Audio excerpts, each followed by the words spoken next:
If the world were like a Sleep Number mattress, everything would adapt for your comfort. Because as your life changes and your body changes, Sleep Number mattresses adapt and shift to give you personalized comfort night after night. And now everything's on sale during our Memorial Day event. Save up to $1,200 on mattresses for a limited time. To experience a whole new world of comfort, visit a Sleep Number store or go to sleepnumber.com. Sleep Number, to a good life sleep. There's never been a better time to get outside and experience the benefits of nature. Discover nearby trails and explore the outdoors with All Trails. Download the free app today and find your outside. Hey, sweetie, your mother showed me this Carvana thing for selling the car. I'm going to give it a try. Wish me luck. Me again. I put in the license plate. It gave me an offer. Unbelievable. Okay, I accepted the offer. They're picking it up Tuesday from the driveway. I haven't even left my chair. It's done. The car's gone. I'm holding a check. Anyway, Carvana, give it a whirl. Love ya. So good, you'll want to leave a voicemail about it. Sell your car today on Carvana. Pickup fees may apply.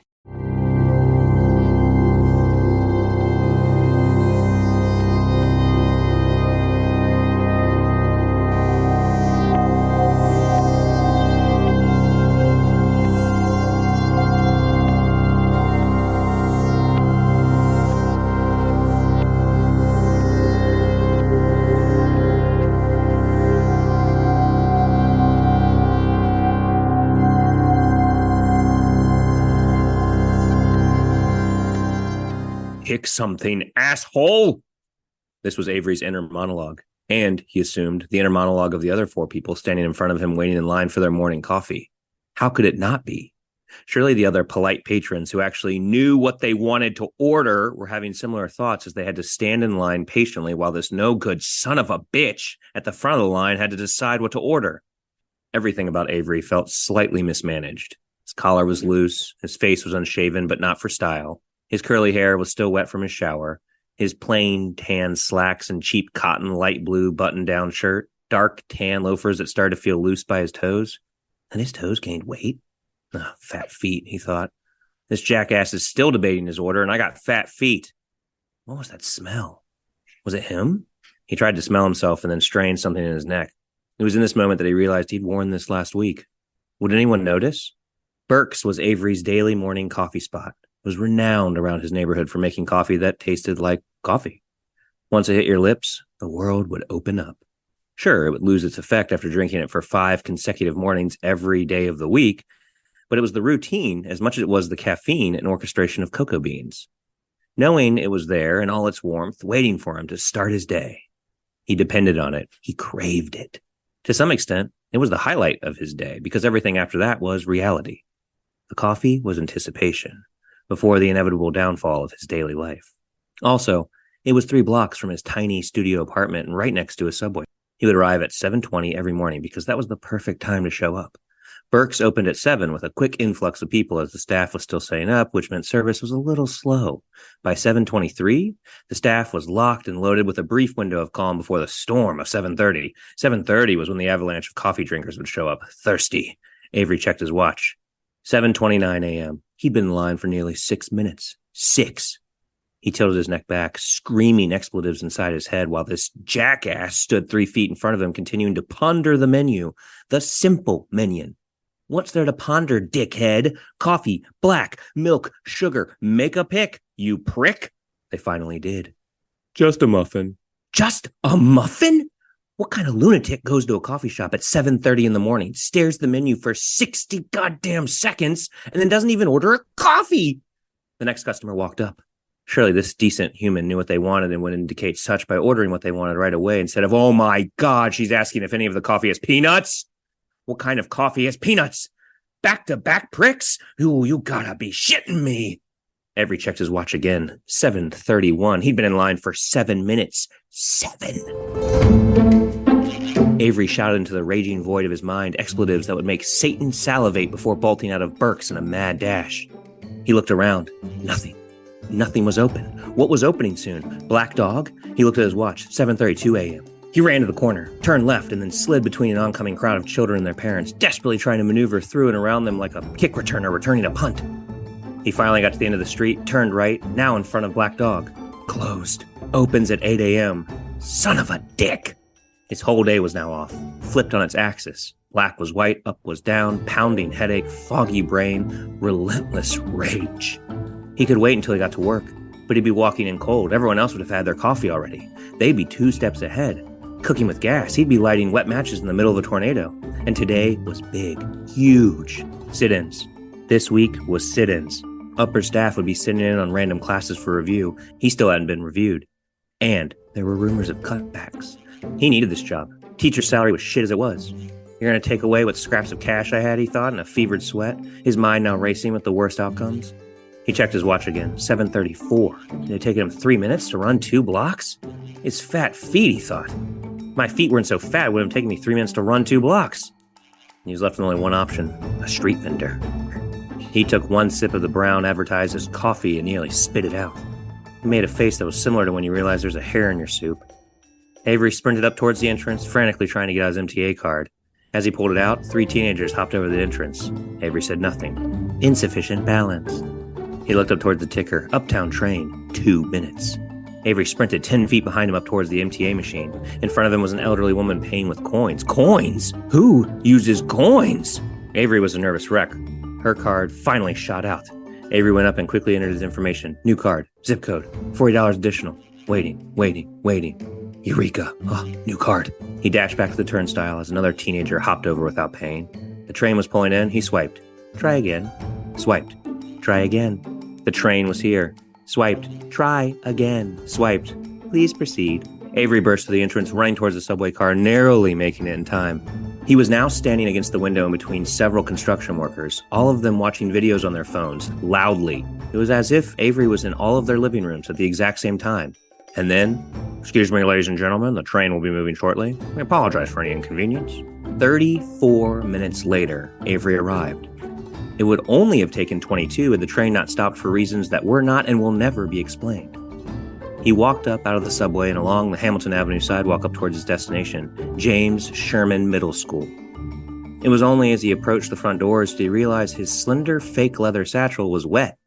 Wet? From what? He wondered. Yo, Mr. D! Avery turned. Standing nearby was Dustin, an 8th grader he despised, standing between his crew of misfit toys. Morning, Dustin, Avery politely said, reaching for the front door. You're late, bro. The misfit toys laughed.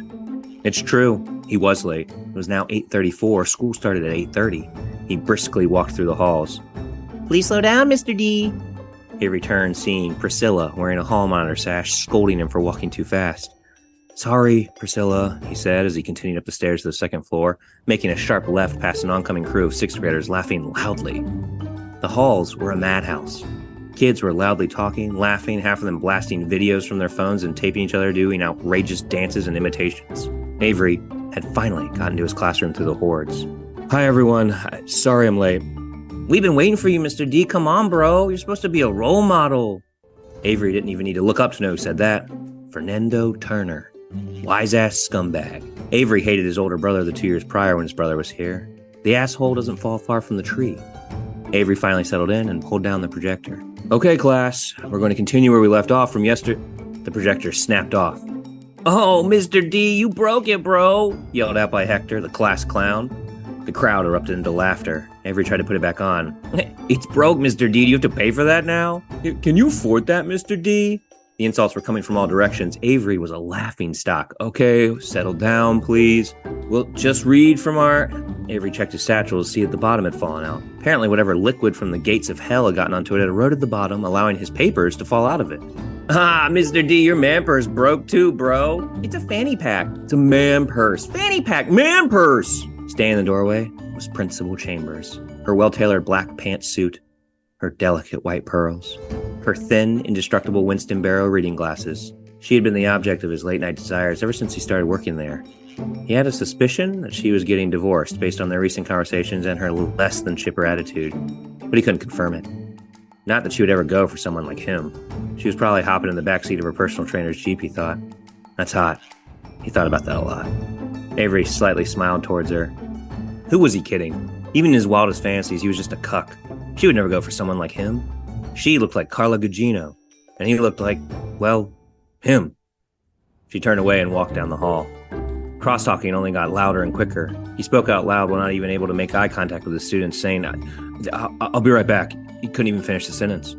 Avery just walked out of the room, dejected, deflated, defeated. He made a beeline for the boys' bathroom. He finally got away into a room resembling silence until, you gotta be kidding me, he thought. Yo, Mr. D, you have a hall pass? It's the code, Mr. D. It was Preston Matthews, smoking weed in the bathroom with his elite clique of rich wasp dicks. Are you smoking marijuana? Avery asked rhetorically. It's medicinal? How dare you judge me, Mr. D? I suffer from severe anxiety and depression. I could sue you for saying something so insensitive. You know who my father is? Yes, everyone knew who his father was. His father practically owned the school after a sizable donation from him and his hedge fund cohorts led to the school's new immaculate science wing. Avery started to open his mouth, but just stopped. He washed his face, didn't dry off, and then walked straight out of the bathroom as he heard from the background. I thought so. Avery walked back towards the classroom and shut his door behind him, dreading the look, until finally he had to, looking towards the back corner to see Principal Chambers' disappointed face. But instead, it was replaced by an empty seat. His days were numbered. He did what any teacher did when they had nothing left in the tank. They made them watch a movie. The second biggest loser. Mr. Schmeling, the 7th grade math teacher. He had an eye patch and his comb-over had 3 strands of hair. His mustache looked pasted on. His claim to fame was creating percentage basketball. He'd crumple up pieces of paper and shoot them into the garbage can from 10 feet away, and then calculate the percentage manually after he stopped shooting. It was fun. Mr. Schmeling used to be fun. But as with all the other teachers in James Sherman Middle School, his soul had been slowly crushed over time by the increasingly misbehaved, apathetic attitudes of his students. Even Mr. Schmeling was cooler than Avery, because Mr. Schmeling was approaching 60. Avery was only 30. He should be the cool, young, hip teacher all the students get excited to see in the hallway, asking him for dating advice. Did you see the game last night? What's up with all these old people? These were the scenarios Avery expected to see in his head when he started teaching. None of that happened. Instead, he was barely visible to his students, a dork with a chalkboard. Mrs. Salguero was standing by the coffee maker, watching it slowly bubble up. Hola, Avery said. They used to have a fun English to Spanish banter when he first started. Mrs. Salguero didn't even turn to look at Avery this morning. Her eyes were only half open. She had been zombified by the almost 20 years of teaching Spanish to middle schoolers. There's something about this age, she once said, that makes kids real assholes. Avery agreed. Elementary school students had a real sweetness and innocence. By high school, you had at least half the kids prepping for college, so they had to take you seriously. In middle school, almost everyone was an asshole. A couple favorites aside, this was a breeding ground for debauchery. Avery, a word. It was happening. Principal Chambers was standing in the doorway. His time was up. Days were numbered. Head on the chopping block.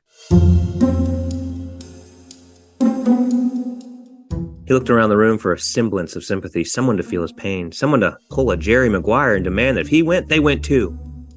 Crickets. Mr. Schmeling was reading his book. Mrs. Salguero was waiting for the coffee to fill up. Ms. Hart? Oh shit, Avery thought. He didn't even see Ms. Hart standing there. Had you been standing by the window this whole time? You're a nice guy, Avery. Relax. Thank you, he said, as a nice guy would say. We all know about these cuts. It's statewide, and I'm not going to judge you on one bad morning. I'm not going to judge anyone on one bad morning, but full disclosure, a young teacher would have an easier time finding employment than an elderly teacher. A school would look at them and think, they can grow with us. Whereas someone older, you understand? Yes, Avery, nodding. He was dispensable. Grab yourself a coffee. Enjoy the nice autumn weather. And either I or Assistant Principal Hendricks will be sitting in tomorrow morning. Don't think of it as pressure. You're a teacher. Remember why you got into this profession in the first place, yeah? Yes, Avery said. That goddamn coffee. If only he'd gotten his morning coffee, none of this would have happened. He would come into school full of vigor. He would have been Robin Williams in Dead Poets Society, demanding that his class stay on their desk and proclaim him the most inspiring man they'd ever met. Instead, that colossal dipshit had to order a muffin. A muffin! And that woman asking if there were peanuts in her coffee. Avery, are you okay? He was doing it again. Zoning out. He did this sometimes when he wasn't caffeinated. The fog in his brain would eradicate any navigation for intelligent life, and his mind would wander. Sorry, yes, I'll be better tomorrow. She moved a strand of loose black hair away from her glasses. Hottest thing he'd ever seen. She was 50. Perfect age, he thought. Wise, proud, grateful. Her personal trainer must be having the time of his life. He walked back in the teacher's lounge, clinging to the strands of energy he had left in the tank. The coffee maker was now empty. He filled it up for a fresh batch. "Can I get anyone a coffee?" he asked, expecting everyone in the room to bow down and worship the majesty of a man who would dare offer additional cheap coffee. Nobody even noticed. Mr. Schmeling was still reading his book, pausing to blow his nose, loudly. Mrs. Salguero was gone. Miss Hart was standing by the window, staring. At what? He walked over to see what she was in fact looking at. The soccer field. With no kids. Just well-maintained grass. "Hi, Susan." She turned, blank-faced. Miss Hart was approaching 70, the art teacher. She had brittle hands that looked dipped in clay. Finally, she spoke. "Wind chill coming through tomorrow." "Oh," Avery said, as a nice guy would. Miss Hart turned to look back into the void of nothing and sip her chamomile tea. Avery turned back towards the coffee maker and... Stu? Stu Harkless, the gym teacher. He was the closest thing Avery had to a friend here. Stu used to be upbeat, cool, the cool older brother that Avery never had. Now he just sat in the teacher's lounge, reading the paper. "This country's going to shit," Stu said, shaking his head as he flipped the page. He wore track pants and a James Sherman Middle School wind jacket. Same outfit, nearly every day. Gym teachers could get away with this. It was expected. They didn't have to put in the mental energy to figure out what to wear every day. They didn't have to worry about, had Stu been here the whole time? Avery wondered. Mrs. Salguero was back, waiting for more coffee, staring at the brown water slowly rise. The rest of the day was a slog. All Avery could think about was the next day, his day of examination, the day that could dictate the rest of his life. He watched the clock incessantly. At one point, he could have sworn it went backwards. His headache refused to go away. He tried a Diet Coke, but that just made his stomach upset. He had sworn off Diet Coke ever since Principal Chambers saw him drinking one and said how bad it was for him. He stopped, until today. His body had been used to a very strict diet, which had now been completely thrown off by not getting his coffee that morning. Tomorrow was a new day to be a better man. Avoiding your unfinished home projects because you're not sure where to start? Thumbtack knows homes, so you don't have to. Don't know the difference between matte paint finish and satin? Or what that clunking sound from your dryer is? With Thumbtack, you don't have to be a home pro. You just have to hire one. You can hire top-rated pros, see price estimates, and read reviews, all on the app. Download today. Mom, can you tell me a story? Sure. Once upon a time, a mom needed a new car. Was she brave? She was tired, mostly. But she went to Carvana.com and found a great car at a great price. No secret treasure map required. Did you have to fight a dragon? Nope, she bought it 100% online. From her bed, actually. Was it scary? Honey, it was as unscary as car buying could be. Did the car have a sunroof? It did, actually. Okay, good story. Car buying you'll want to tell stories about. Buy your car today on Carvana. Delivery fees may apply. Are you ready to finally make that dream a reality? Maybe it's updating your kitchen, paying down high-interest credit cards, or covering tuition. Your home is more than where you live. It's also your most powerful asset. At Unlock, we make it simple to turn equity into options. With a home equity agreement, you can access cash today without taking on another monthly payment. Imagine the freedom to invest in your home, reduce financial stress, or finally start that big project you've been putting off. It's your home. It's your future. Unlock it today. Visit unlock.com to learn more about a home equity agreement. That's unlock.com to learn more. Terms and conditions apply. Not all homeowners will qualify. Not available in all states. Actor Portrayal. Home equity agreements are offered by Unlock Home Equity Solutions, Inc. In certain states, NMLS number 2657081. Visit www.consumeraccess.org for more info.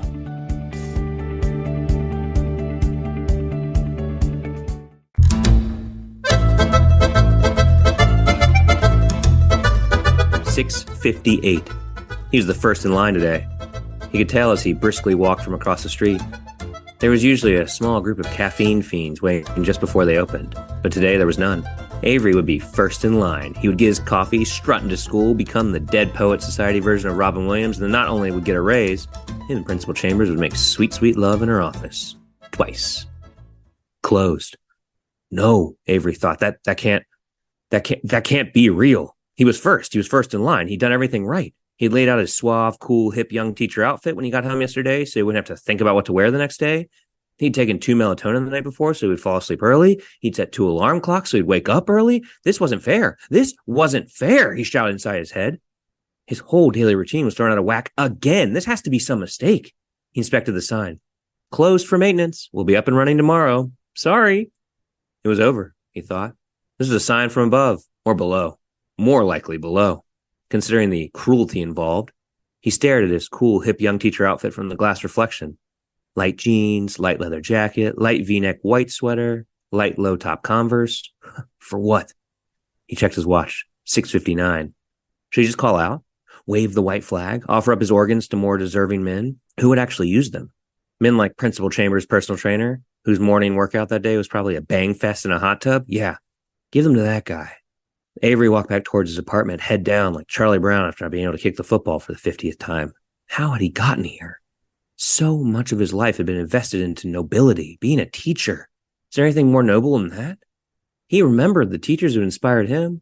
Mrs. Barnes, 9th grade English. Mrs. Robinson, 3rd grade everything. Mr. Mata, middle school basketball coach. All these wonderful, inspiring, good morning, friend. Fancy a cup of BPL? Avery turned. Sitting idle behind him was a red van with the window flipped open like a food truck, illuminated by the tiny lettering just below, spelling out, "The Devil's Drink." Sorry? Sticking their head out of the truck window, wearing a red corduroy jacket over his black velvet button-down with a vibrant red and black top hat, was Emmanuel.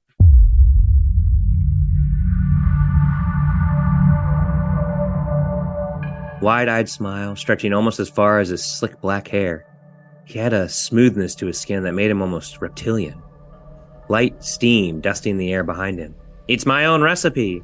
"Oh, thank you," Avery said, dressed as a white flag. "No thanks." Avery started to walk away. "It's a beautiful day today, friend. That cool autumn chill. Ooh, golly. I remember when I was your age. Used to love this time of year. Seasons changing. I still do. Just harder to make the most of it when the years start to add up." Emmanuel laughed. It was an engaging laugh, a magnetic laugh. "'Tis the season for blood pumpkin, am I right?" Blood pumpkin? "Yes, sir. Step right up and try it on for size. First one is on the house. Customer satisfaction, guaranteed. Or your money back. Although, in this case, you're keeping your money, so we can just skip that part." Emmanuel laughed again. Avery found his persistence charming and stepped up, taking the coffee. "Thank you. I normally would love to try it, but..." "You seem like a scholar, am I right? A man keen to appreciate history?" "Well, yes. I'm a history teacher, actually. How did you..." "Did you know that back in the day, coffee was called the devil's drink?" "No, I wasn't aware." Coffee beans had arrived in Italy through the Venetian trade routes with North Africa and the Middle East. It was spreading throughout the Christian lands. It had strange effects on human behavior. The common people loved it, while those who ruled the common people began to view it as a threat. It seemed to be particularly dangerous when people consumed it in social settings. People who drank beer became drunk and happy and useless. But people who drank coffee had newfound energy and passion while remaining sober and vigilant, which, to the ruling class, made them a potential threat to overthrow the government. Oh, wow, that's so interesting. Glimmers of life began to invade Avery's eyes. "That's all you can do in life, son. Try it. We never regret the chances we take." Emmanuel held the red cup, black lid coffee out the window. That cut right through Avery. He nodded. "Sure, I'll try it." Avery reached out to grab the coffee. As he took it, he noticed a ring on Emmanuel's finger. It was exotic, yet refined. The color was almost indescribable. "Same time tomorrow?" "Yeah," Avery said. "I hope so." "Me too, son. Me too." Avery walked back in the direction of his apartment, coffee in hand, until he hit the crosswalk and had to stop. When he turned back, he saw Emmanuel's red and black truck driving away. Avery smiled, and then sipped the blood pumpkin latte. His eyes went black. The inmates were running the asylum. All 25 kids in Avery's classroom were either standing, turned, laughing, or pacing. Nobody was staying in their seat waiting to be taught. standard operating procedure for a classroom as undisciplined as his was. Everyone take your seats, please. All the students turned, alarmed. Yo, Mr. D, it's Mr. Dickinson. If you want respect, you must first be respectful. Isn't that right, Hector? Avery tossed his satchel onto his desk and then took the broken projector screen, rolled it up, and tossed it out of the window right into the middle of the large industrial garbage can. Who's ready to learn about the Renaissance? Mr. D, are you all right? Asked Julie, the smarmy A student sitting in the front row. 2 strikes, class. The next time someone calls me Mr. D and not Mr. Dickinson, you're all staying after school for detention. That's not fair, cried out another student. Is it fair there's currently a genocide taking place without intervention in sections of the world that you can't spell? No, Brock, it's not fair. A chain is only as strong as its weakest link. Avery chugged the last of his blood pumpkin latte and then back-kicked the empty cup into his trash can from 10 feet away. Let's open our books to page 74. We're going to have a quiz first thing tomorrow morning about the passage we read today. So, pay extra special attention, okay? But, Mr. D... The crowd went silent. Dickinson, continued Julie. Tomorrow is Friday. You said no quizzes on Fridays? Adaptation, Julie, is the key to survival. If you rely on the status quo to bring salvation, you will be eradicated by the forces of power upon their quest for domination. Avery winked and then turned. Standing in the doorway, looking as radiant as ever, was Principal Chambers. Care to join us, Principal Chambers? Principal Chambers stayed by the doorway and watched as Avery conducted the most invigorating historical lesson of his life. He was flawless. Every other sentence led to a picturesque description of the meaning behind the words. He ebbed and flowed, never letting the mood or energy of the class dip below the highest level of education. He was cool.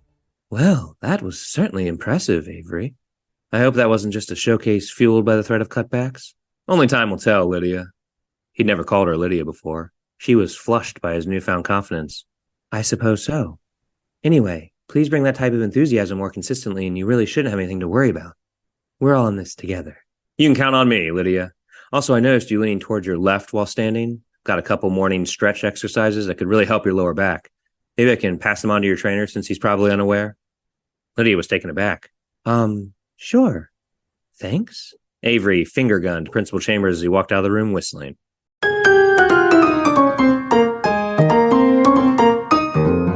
Mrs. Salguero was staring at the coffee maker, watching the brown water rise until she was turned around, grabbed by the waist, and spun like a dreidel by a whirling, dancing Avery. Avery? She said, confused. Vela conmigo, Victoria. Avery seamlessly danced her around the 4 station tables in the room as the other zombified teachers continued to not notice anything. Are you okay, Avery? Muy bueno. They got to the window next to Miss Hart, who was staring into nothing. Avery stopped dancing to stand in front of Miss Hart and say, Gladys, you can be outside while being inside. It's all a state of mind. Inside? She pondered. Yes, dear. There will come a time when you will be permanently stuck sitting by a window, wishing you could go play into the infinite grass of life, but your body will be too broken down. That day is not today. It's not, she pondered. Breathe it in, Gladys. Avery started taking deep, long breaths. Breathe it in. Come on, dear. That's right. 1, 2, 3, life. 1, 2, 3, life. Don't let youth be wasted on the young. Okay, she nodded. Avery turned, grabbed the book out of Mr. Schmelling's hands, and tossed it out the window. Avery, he yelled. Dick, you see more out of that one eye than most people do with both. And I'll be goddamned if those little shits we have to share the space with blind you to the reality that you are one badass shut-your-mouth math teacher. And rereading Moby Dick as an escape so you can catch the metaphorical white whale of life is not how you find your white whale. Life isn't a metaphor, Dick. Life is right in front of you, and it's ending, one math class at a time. Mr. Schmeling, gobsmacked, nodded. Avery began to walk out of the room until, Country's going to hell, Stu said. As he was about to turn the page, Avery flipped the table over. Jesus Christ, Avery, Stu yelled. Avery took the whistle around Stu's neck and put it around his own. Then he took the cheap Oakley sunglasses wrapped around the back of Stu's head and put them on to deliver the following speech. The inches we need are everywhere around us. They're in every class of the school, every minute, every second. In this school, we fight for that inch. We tear ourselves and everyone else around us to pieces for that inch. We claw with our fingernails for that inch because we know when we add up all those inches, that's going to make the fucking difference between winning and losing, between living and dying. I'll tell you this, in any fight, it's the guy who's willing to die who's going to win that inch. And I know, if I'm going to have any life anymore, it's because I'm still willing to fight and die for that inch. Because that's what living is. The 6 inches in front of your face. Now, I can't make you do it. You got to look at the guy next to you. Look into his eyes. Now, I think you're going to see a guy who will go that inch with you. You're going to see a guy who will sacrifice himself for this team because he knows when it comes down to it, you're going to do the same for him. Either we heal now as a team, or we will die as individuals. That's teaching, people. That's all it is. Now, what are you going to do? The entire room roared and then charged out of the room. If the world were like a Sleep Number mattress, everything would adapt for your comfort. Because as your life changes and your body changes, Sleep Number mattresses adapt and shift to give you personalized comfort night after night. And now everything's on sale during our Memorial Day event. Save up to $1,200 on mattresses for a limited time. To experience a whole new world of comfort, visit a Sleep Number store or go to sleepnumber.com. Sleep Number, to a good life sleep. Mom, can you tell me a story? Sure. Once upon a time, a mom needed a new car. Was she brave? She was tired, mostly. But she went to Carvana.com and found a great car at a great price. No secret treasure map required. Did you have to fight a dragon? Nope, she bought it 100% online. From her bed, actually. Was it scary? Honey, it was as unscary as car buying could be. Did the car have a sunroof? It did, actually. Okay, good story. Car buying you'll want to tell stories about. Buy your car today on Carvana. Delivery fees may apply. Question. Real estate in California. What the Seriously, can someone help?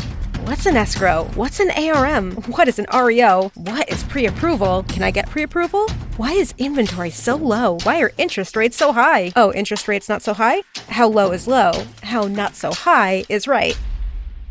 Before you go down the road of questions, get expert help at championsofhome.com. California Association of Realtors. Who's your realtor? He was back. Emmanuel, in his red and black coffee truck. Good morning, Avery. Avery walked up in a slender black and white suit straight from the Don Draper collection. He was freshly shaved with black hair swinging from front to back. Great morning, Emmanuel. BPL? You know it, my good man. Just one. Better make it two. Double the trouble, eh, Mr. A? Ha, magnificent. Did you know that Charles II, King of England, had a proclamation for the suppression of coffee houses issued that banned coffee houses and the selling of coffee? You don't say, Avery said while sipping his blood pumpkin latte. Legend tells us that some of Pope Clement VIII's advisors were calling coffee the bitter invention of Satan. They insisted that the Pope forbid Christians from consuming the wildly popular imported drink. Before making a decision on whether to forbid it, however, Pope Clement VIII decided to taste it. The story goes that after a few sips, the Pope blessed coffee, declaring, "This Satan's drink is so delicious, it would be a pity to let the infidels have exclusive use of it." Magnificent, Avery exclaimed. History always is, son. Avery raised his cup. Cheers, my good man. Same time tomorrow. Avery walked away while yelling out, "You know it!"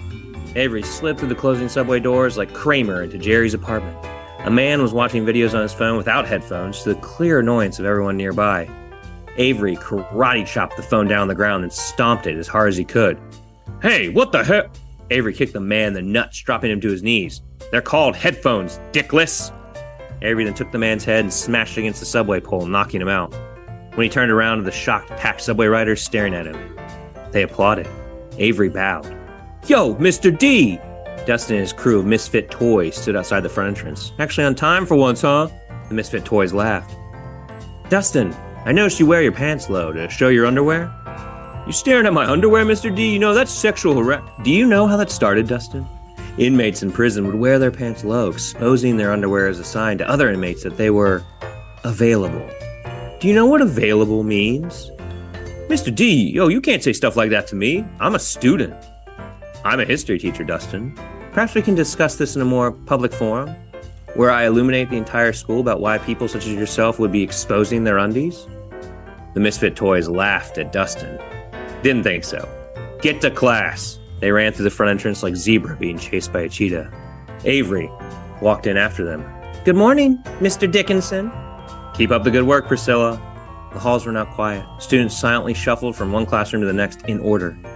The teacher's lounge, now the vibe of a coffee shop on the Lower East Side of New York City in the early 1970s. The vibe was electric. It was packed with teachers talking, laughing, dancing along to the rock classics playing off the meticulously stationed speakers around the room. They all had one thing in common. They were all drinking from the same red and black cups. Avery was in shock. Hola, Mrs. Salguero nearly screamed, her beaming smile lighting up the room. Where did you get that coffee? Blood pumpkin latte, Avery. You must try it. Mucho delicioso. What? Assistant Principal Hendricks? You haven't hung out with us in forever. Assistant Principal Hendricks was playing guitar in the corner of the room on a stool, grooving. This pumpkin latte is far out, Avery, Hendricks shouted. Where'd you get that coffee? He's parked right on my street, man. Groovy, right? Is that blood pumpkin? It's wonderful, Avery. You must try it, Miss Hart said while dancing along the rhythm of Jimi Hendrix's Electric Ladyland wearing a bright sundress. It's his own homegrown recipe. I didn't know he had more than one truck. Mr. Schmeling walked up, bouncing off the ground, wearing a plain white t-shirt and jeans. Blood pumpkin. 'Tis the season, right, Avery? 'Tis the season, Avery said, concerned as Schmeling continued with, what would happen to coffee's reputation without such heavenly intervention? We'll never know. What we do know is that 50 years after Pope Clement VIII baptized coffee, the first coffee house opened in Rome in 1645. Did you get that from Emmanuel? He asked. Who else? To Emmanuel! They all raised their red and black coffee cups. To Emmanuel! A bird flew into the window and broke its neck. They all turned and looked at the small bloodstain now pasted on the window. Miss Hart broke the silence with, BPL! They all started chanting, BPL! BPL! BPL! BPL! BPL! Principal Chambers walked down the quiet hallways, confused. You could hear a pin drop from one end of the school to the other. She would poke her head into each classroom and see the students sitting attentively, watching as each teacher commanded their attention with impeccable calm and suave. She poked her head against the tiny glass, looking into Avery's classroom. He asked a question, and 25 hands went into the air.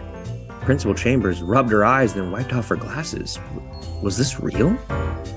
There must be some kind of way out of here, said the Joker to the thief. Avery in his sunglasses, black turtleneck, black jeans, and golden yellow Nikes glided down the street corner while singing in his Hendrix inflection. There's too much confusion. I can't get no... Avery stopped. Gone. Emmanuel's truck. It was gone. Avery took off his sunglasses. Gone. He did a 360. The truck was nowhere to be seen.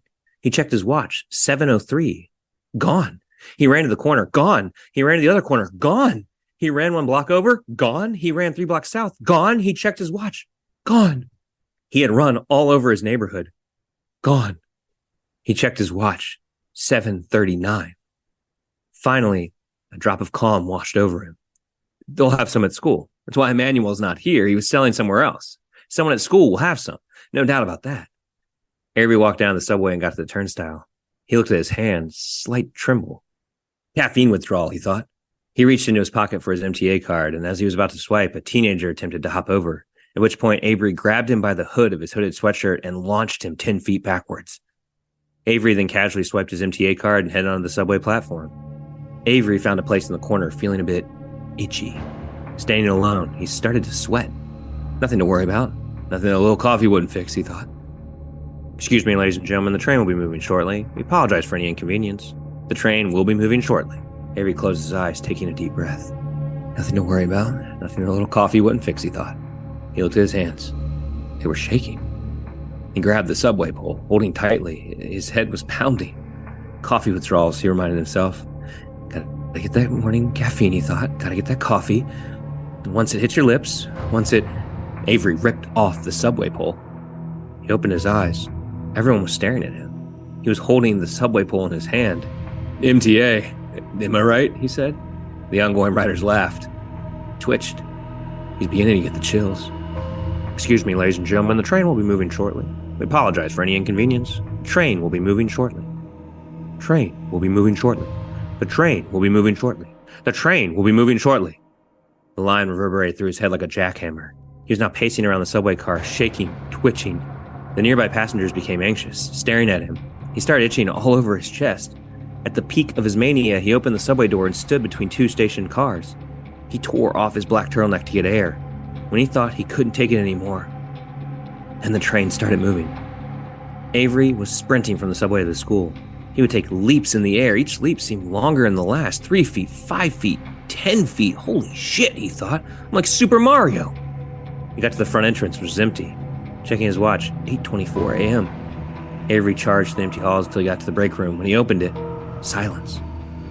Everyone turned to Avery as he took off his sunglasses. They stood up. BPL? They said in unison. Avery just shook his head. No, Miss Hart said. What do you mean, no? I need my morning coffee. I thought you would have some, Avery yelled. We thought you would have some, Miss Salguero yelled back. I need my morning coffee. As Mr. Schmeling yelled the word coffee, all the windows in the teacher's lounge shattered at the same time. Principal Chambers dashed in the room. Oh my God, she said, is everyone all right? We need our morning coffee, Lydia, Miss Hart said while twitching. Did you check the snack cabinets? We must have some left in there. Stu walked up towards Principal Chambers while wearing his cut-off 1982 Glenville Wrestling State Champions t-shirt and said, No, Lydia, that coffee is for losers. We need our blood pumpkin lattes. Blood pumpkin latte?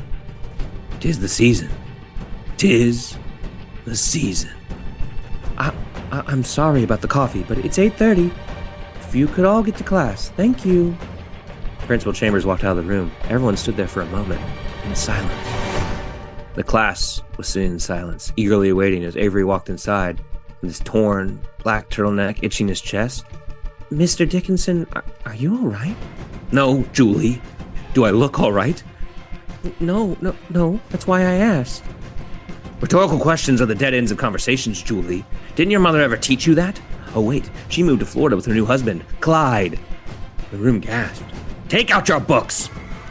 Which book, Mr. Dickinson? All of them! Avery shouted while twitching.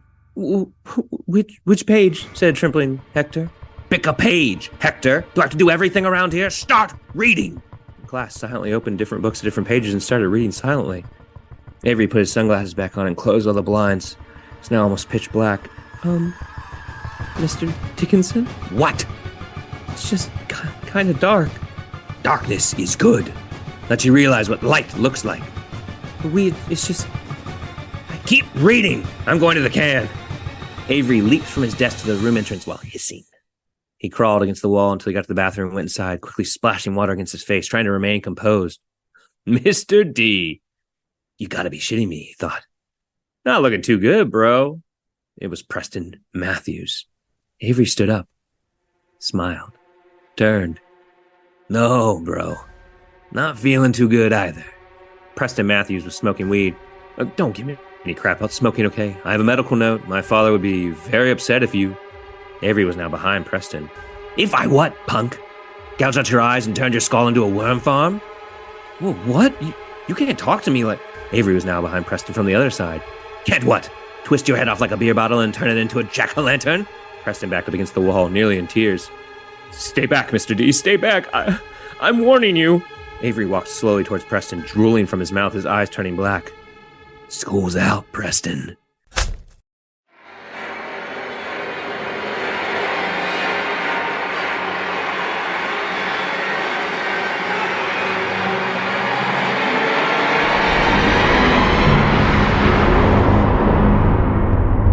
A couple seconds later, Avery emerged from the bathroom. His face was covered in blood.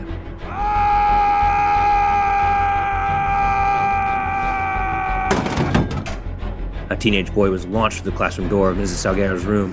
When the boy started to crawl away, Mrs. Salguero leaped onto his back and tore into his neck with her teeth. When she was sufficiently satisfied with the amount of human meat now in her belly, she turned backwards to look at Avery. ¿Cómo estás? Avery smiled.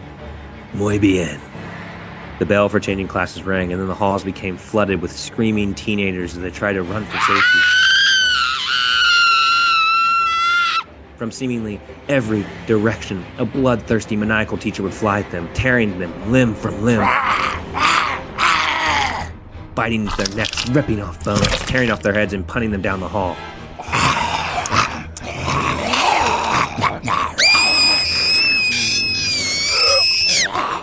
Miss Hart was painting a new mural by the front reception area using blood. Mr. Schmeling took off his eye patch and put a bloody eyeball into his empty eye socket. Stu Harkless was using teenagers' heads and tossing them down the hall like bowling balls into groups of dismembered teenage bodies, yelling, "Strike!" Assistant Principal Hendricks was playing guitar with Hector's torso. The entire hall was now covered in blood, bones, guts, skin, and mucus. Finally, After the onslaught of carnage, there was silence. Avoiding your unfinished home projects because you're not sure where to start? Thumbtack knows homes, so you don't have to. Don't know the difference between matte paint finish and satin? Or what that clunking sound from your dryer is? With Thumbtack, you don't have to be a home pro. You just have to hire one.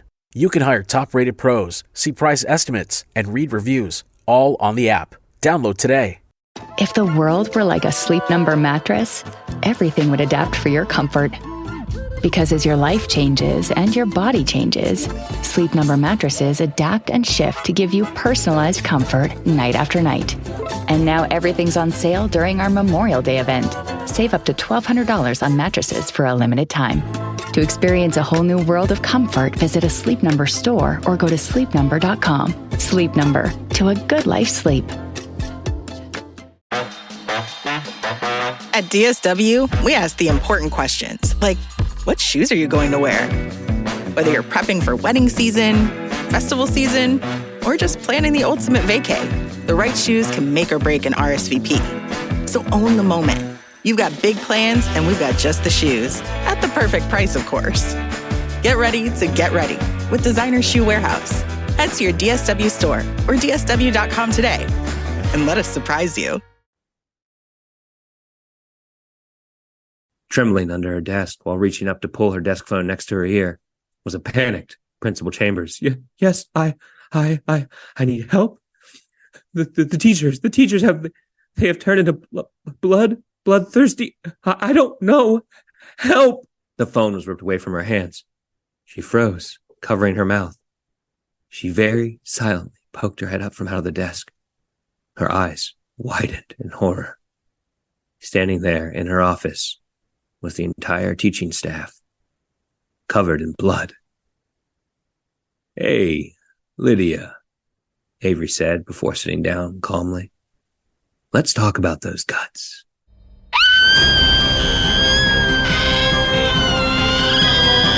Every day in school I open up my mind. Lessons like treasures, hidden gems to find. Reading books and writing each word a new key. Unlocking the secrets, setting my thoughts free. Paint the world in colors so vibrant and bright. Behind every page there's a spark of light. Learning is a journey with the digits. It's up and under the new inside. Learning is a journey, what a delight. Every lesson learned is a new insight. It's up and down, a new insight.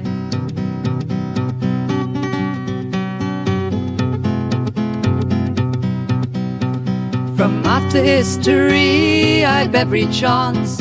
Knowledge is power, the ultimate dance. Science opens doors, geography is the map. With every new idea I tighten my grip.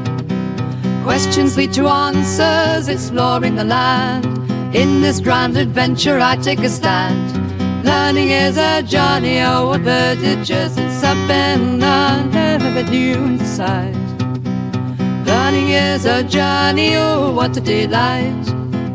Every lesson learned is a new insight.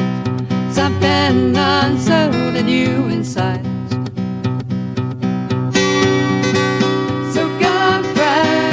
Quest for the truth, so gather round friends. Into quest for the truth. Learning is a journey, oh what a delight. Every lesson learned is a new insight. Learning is a journey, what a delight. Every lesson learned is a new insight. If the world were like a Sleep Number mattress, everything would adapt for your comfort. Because as your life changes and your body changes, Sleep Number mattresses adapt and shift to give you personalized comfort night after night. And now everything's on sale during our Memorial Day event. Save up to $1,200 on mattresses for a limited time. To experience a whole new world of comfort, visit a Sleep Number store or go to sleepnumber.com. Sleep Number, to a good life's sleep. We all belong outside. We're drawn to nature, whether it's the recorded sounds of the ocean we doze off to, or the succulents that adorn our homes. Nature makes all of our lives, well, better. Despite all this, we often go about our busy lives removed from it. But the outdoors is closer than we realize. With All Trails, you can discover trails nearby and explore confidently. With offline maps and on-trail navigation, download the free app today and make the most of your summer with All Trails. I sold my car in Carvana last night. Well, that's cool. No, you don't understand. It went perfectly. Real offer, down to the penny. They're picking it up tomorrow. Nothing went wrong. So, what's the problem? That is the problem. Nothing in my life goes as smoothly. I'm waiting for the catch. Maybe there's no catch. That's exactly what a catch would want me to think. Wow, you need to relax. I need to knock on wood. Do we have wood? Is this table wood? I think it's laminate. Okay, yeah, that's good. That's close enough. Car selling without a catch. Sell your car today on Carvana. Pickup fees may apply.